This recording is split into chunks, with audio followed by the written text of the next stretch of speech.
হরে কৃষ্ণ। বন্ধুরা, এখন চলছে অম্বুবাচীর শুভ সময়। এই অম্বুবাচীর মধ্যেই পালিত হবে পাণ্ডব একাদশী, যা নির্জলা একাদশী বা ভীম একাদশী নামেও প্রচলিত। এই একাদশী হল ভগবান বিষ্ণুর উদ্দেশ্যে পালন করা অত্যন্ত পবিত্র একাদশী ব্রত।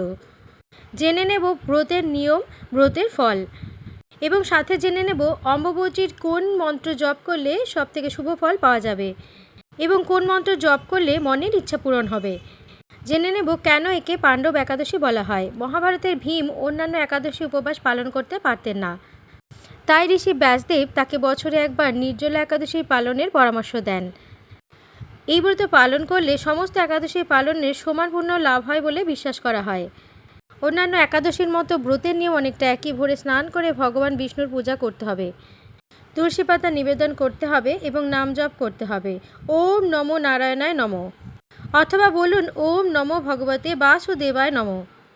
সামর্থ্য থাকলে নির্জলা উপবাস বা জল ছাড়া উপবাস পালন করা হয় এবং পরদিন দ্বাদশীতে পালন করা হয়। এই ব্রতের ফল হলো পাপ ক্ষয় এবং আত্মশুদ্ধি এবং ভগবান বিষ্ণুর কৃপা লাভ।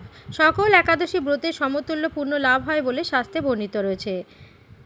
বন্ধুরা, পাণ্ডব নির্জলা একাদশী পালিত হবে 25শে জুন 2026, বাংলায় বৃহস্পতিবার 10ই আষাঢ় 1433। একাদশী তিথি শুরু হচ্ছে 24শে জুন 2026, 9ই আষাঢ় 1433 বুধবার রাত 8:22 থেকে। একাদশী তিথি সমাপ্ত হচ্ছে 25শে জুন 2026 বৃহস্পতিবার রাত 9:29। একাদশীর পারণ পালিত হবে 26শে জুন 2026 শুক্রবার 11ই আষাঢ় 1433। পারণের শুভ সময় সকাল 9:26 পর্যন্ত। সকালে ব্রহ্মমুহূর্তে স্নান করতে হবে, পরিষ্কার বস্ত্র পরিধান করতে হবে, ভগবান বিষ্ণুর বা শ্রীকৃষ্ণের ছবির সামনে প্রদীপ জ্বালাতে হবে, গঙ্গা জল, চন্দন, ফুল, তুলসী পাতা নিবেদন করুন। হাতের মধ্যে জল, ফুল এবং অক্ষত নিয়ে ব্রতের সংকল্প করুন। আমি ভগবান বিষ্ণুর কৃপালাভের জন্য নির্জলা একাদশী ব্রত পালন করছি।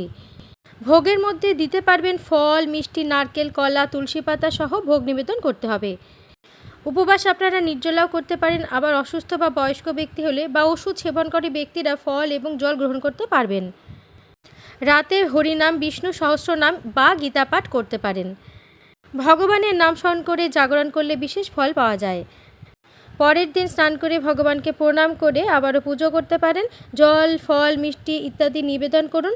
এরপরে নিরামিষ আহার গ্রহণের মাধ্যমে ব্রত ভঙ্গ করুন।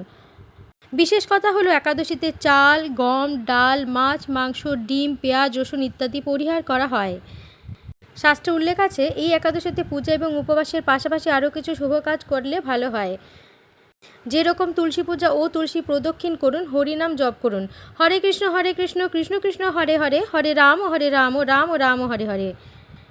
ভগবদ্গীতা পাঠ না করতে পারলে অবশ্যই শ্রবণ করা উচিত। সন্ধ্যায় প্রদীপ জ্বালিয়ে ভগবান শ্রীবিষ্ণুর আরতি করুন। সামর্থ্য অনুযায়ী দান করলে খুবই শুভ ফল পাওয়া যায়। জল ভর্তি কলস, ফল, বস্ত্র, ছাতা, গরিব এবং অভাবীদের জন্য খাদ্য ইত্যাদি দান করতে পারেন। সারাদিন মন শান্ত রাখুন, ঝগড়া, বিবাদ, মিথ্যা কথা বলা এবং অন্যের নিন্দা থেকে বিরত থাকুন। বিশ্বাস করা হয় ভক্তিভরে এই ব্রত পালন করলে ভগবান বিষ্ণুর কৃপালাভ হয় এবং মন শান্ত এবং পবিত্র হয়। আগের ভিডিওতে অম্বুবাচীর ডিটেলস আমি দিয়ে দিয়েছি। অম্বুবাচী কখন শুরু হয়ে গেছে, কবে শেষ হবে এবং বিশেষ কিছু কথা আগের ভিডিওতে আপনারা পেয়ে যাবেন। অম্বুবাচীর শুভ সময়ে মনের ইচ্ছা পূরণের জন্য মা কামাখ্যার নাম জপ করতে পারেন। প্রথম মন্ত্র ওম হিং কামাখ্যায় নমঃ। মা শক্তির প্রসিদ্ধ মন্ত্র ওম ত্রয়ীং হ্রিং ক্লিং চামুণ্ডায় বিচ্চে এবং মা দুর্গার মন্ত্র ওম দুম দুর্গায় নমঃ। জবের সময় পরিষ্কার পরিচ্ছন্ন স্থানে বসে ভক্তিভরে মায়ের ধ্যান করুন। অম্বুবাচীকালে অনেক ভক্তরাই তন্ত্র সাধনা করে থাকেন, তবে সাধারণ গৃহস্থদের জন্য নাম জপ, দুর্গা পাঠ, চণ্ডীপাঠ শ্রবণ এবং মায়ের স্মরণ করাই যথেষ্ট। সকলে ভালো থাকবেন। বলুন জয় মা কামাখ্যা, জয় মা দুর্গায় নমঃ।